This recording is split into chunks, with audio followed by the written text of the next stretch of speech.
spiders like to come inside, and I like spiders, I just don't like them in my house. I have a 3-year-old grandson who is currently obsessed with vanquishing monsters. He will regularly bring me my weapon. This is my monster killer. Hi, I'm Molly. I work in accounting, and we're going to talk today about the rescue spider traps. One of the things that's nice about the spider traps is they come ready to go.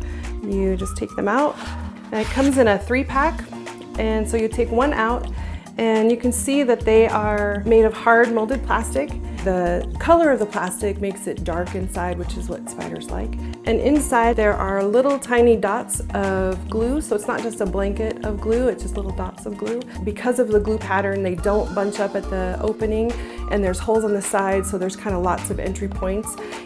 One of the things I love about these traps is you can put them wherever you see spider traffic, and they will go in because it's dark and close. Behind furniture, against baseboards, and window sills in the basement, in our laundry room. What I like about them too is that when the layer gets full of lint or dust and plenty of spiders, you can just flip them over and it doubles the life of the product.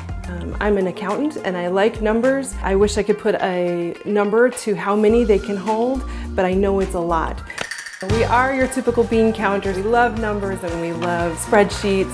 I am proud that we make this product in the United States, supporting local economy as well as the rest of the rescue family. I enjoy using the rescue spider traps in my own home, and I hope you enjoy a monster-free home like I do.